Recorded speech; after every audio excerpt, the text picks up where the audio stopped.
Você já se perguntou por que algumas empresas atravessam décadas e até séculos mantendo relevância, enquanto outras desaparecem depois de alguns anos de brilho? Essa é uma das grandes questões do mundo dos negócios. O livro Feitas para Durar, de Jim Collins e Jerry Porras, mergulha exatamente nesse mistério. Ao longo de 6 anos de pesquisa intensa, os autores identificaram quais são as características das empresas que se mantêm no topo por muito tempo. Eles entrevistaram executivos, analisaram relatórios, estudaram balanços financeiros e compararam empresas que concorriam nos mesmos mercados. Dessa investigação, surgiram 18 organizações consideradas visionárias, companhias que não apenas tiveram bons resultados, mas que criaram legados e mudaram setores inteiros. O impacto dessa pesquisa é impressionante. Para termos uma noção prática, imagine que em 1920 você tivesse investido apenas $1 em um conjunto dessas empresas visionárias. Nos anos 90, esse dólar teria se transformado em mais de $6.000. Se o mesmo investimento fosse feito no mercado acionário americano de maneira geral,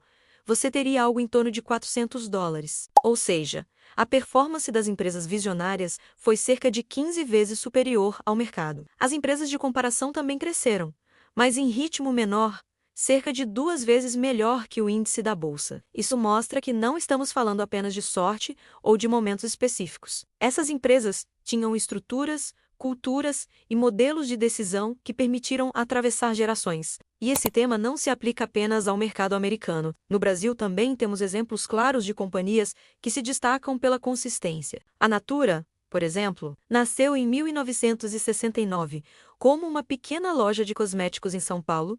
Hoje é uma multinacional presente em vários países e dona de marcas globais. O que manteve a Natura relevante por mais de 50 anos não foi apenas a venda de perfumes e cremes, mas a força de sua ideologia voltada para a sustentabilidade e bem-estar. Da mesma forma, a Embraer, fundada em 1969, tornou-se referência mundial em aviação regional. Mesmo enfrentando crises e competição pesada, a empresa conseguiu se manter como player global porque construiu uma cultura de inovação contínua e uma visão clara de futuro. Esses casos brasileiros dialogam com os achados de Collins e Porras. Empresas visionárias não se apoiam apenas em um produto ou um líder carismático, mas em uma base sólida de valores e práticas. Um dos primeiros mitos derrubados pelo livro é o de que uma empresa de sucesso precisa nascer de uma grande ideia. A pesquisa mostrou que muitas organizações visionárias começaram de maneira confusa ou até mesmo com ideias ruins. A Sony, por exemplo, cogitou vender alimentos e artigos esportivos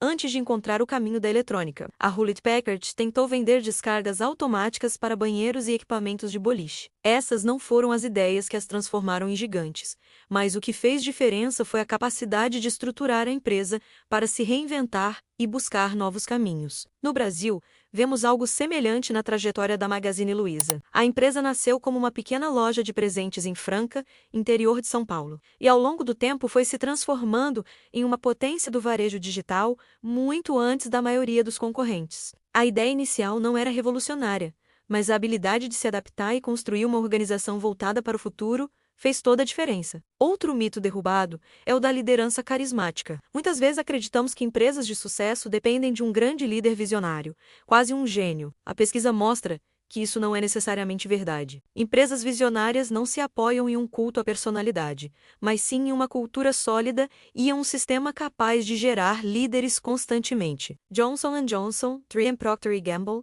todas prosperaram mesmo sem depender de um único nome no comando. O mesmo pode ser observado na história da Ambev no Brasil. É claro que nomes como Jorge Paulo Lemann e Marcel Telles tiveram grande influência, mas o que garantiu a continuidade da empresa não foi apenas a presença deles, e sim a construção de um sistema de gestão robusto, baseado em meritocracia e disciplina financeira, que continua produzindo resultados mesmo quando esses nomes não estão mais na linha de frente. Um ponto que chama muito a atenção no estudo é que as empresas visionárias não existem apenas para maximizar lucros. Isso parece contraintuitivo no mundo corporativo, mas a verdade é que os lucros são consequência de algo maior. Elas possuem um conjunto de valores centrais e uma ideologia fundamental que orienta suas decisões. Johnson & Johnson formalizou suas crenças ainda na década de 30, deixando claro que sua prioridade era atender clientes, depois cuidar bem dos funcionários e só então entregar retorno aos acionistas. Essa ordem de prioridades parecia ousada,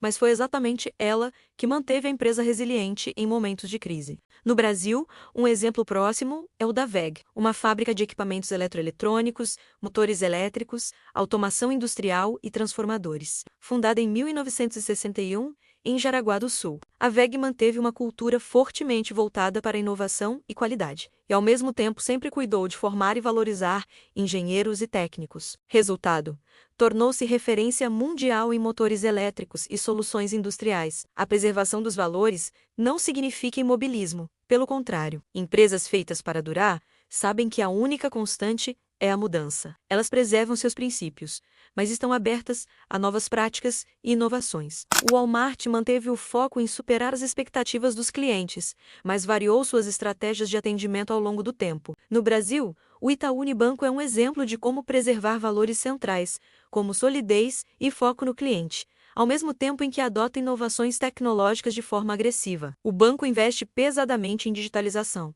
mas sem abrir mão da governança sólida que sustenta a instituição há décadas. Outro aspecto fundamental é a ousadia. Empresas visionárias não se acomodam em estratégias seguras. Elas definem metas audaciosas, quase impossíveis, e se comprometem integralmente com elas. O exemplo clássico é a promessa de John F.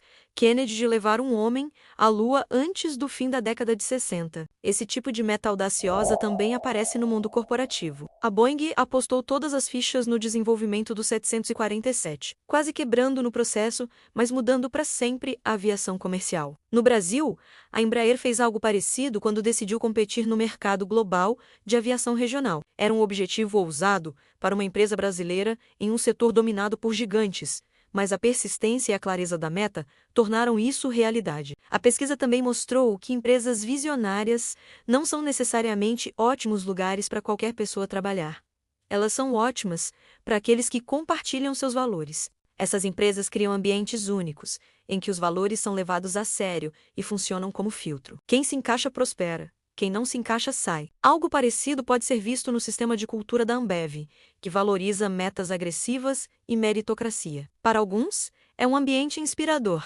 Para outros, é difícil de suportar. Um ponto central é a valorização da experimentação. Muitas vezes acreditamos que o sucesso vem de grandes planos perfeitamente elaborados, mas as empresas visionárias prosperam testando, errando e aprendendo. O famoso Band-Aid nasceu de um improviso doméstico de um funcionário da Johnson & Johnson. O Post-it nasceu da política da 3M de permitir que funcionários dedicassem 15% do tempo a projetos pessoais. No Brasil, a Natura inovou ao apostar em refil de produtos de beleza, uma prática que começou pequena e parecia arriscada, mas se tornou uma referência mundial em sustentabilidade. Essas empresas também têm algo em comum. Formam seus próprios líderes, não dependem de importar executivos de fora para conduzir mudanças. A General Electric, por exemplo, sempre teve programas de sucessão bem estruturados. Jack Welch ficou famoso, mas a empresa já preparava líderes com anos de antecedência. No Brasil, o Banco Bradesco é um caso interessante. Historicamente, a sucessão sempre foi planejada internamente, mantendo a cultura e a governança da instituição. Essa prática dá continuidade e evita rupturas bruscas. Outro ponto marcante é que empresas feitas para durar não estão obcecadas com os concorrentes. O foco delas está em melhorar continuamente a si mesmas. O Walmart usava a campanha Beat Yesterday para estimular crescimento constante. A Hewlett-Packard incentivava rankings de desempenho interno para garantir evolução. No Brasil, podemos olhar para a Gerdau. A empresa de aço mantém foco em eficiência interna, reinvenção tecnológica e disciplina operacional, sem depender de comparações superficiais com rivais. As empresas visionárias também rejeitam a tirania do ou. Elas não escolhem entre A ou B. Elas buscam A e B. Querem preservar valores e ao mesmo tempo progredir. Querem ousadia e consistência. Querem inovação e estabilidade. Esse é um traço fundamental, pois mostra que não se deixam limitar por escolhas simplistas. No fim das contas, o que diferencia essas organizações é a capacidade de ter uma visão bem concebida. Isso envolve dois elementos principais. Primeiro, um conjunto de valores centrais que funcionam como um roteiro para a organização. Segundo, uma visão de futuro clara e ousada, que define onde a empresa quer chegar em 20 ou 30 anos. Valores dão coerência e alinhamento. A visão da direção e energia. No Brasil, vemos exemplos como a WEG, que construiu valores sólidos em torno da engenharia e da inovação, e uma visão clara de expansão global. Ou a Natura, que desde cedo colocou sustentabilidade como pilar central, muito antes de isso virar moda. Essas escolhas estratégicas e ideológicas explicam por que tais empresas continuam relevantes. Transformar uma empresa em uma organização feita para durar não é tarefa simples. Requer disciplina para manter os valores intocáveis, coragem para definir metas audaciosas e humildade para experimentar e aprender com erros. Mais do que produtos ou líderes, o que realmente permanece é a instituição que se constrói. Para executivos e conselheiros que analisam esses casos, a lição é clara: não basta perseguir lucros imediatos. É preciso construir organizações com propósito, valores sólidos e capacidade de se reinventar. Esse é o verdadeiro caminho para se tornar uma empresa feita para durar.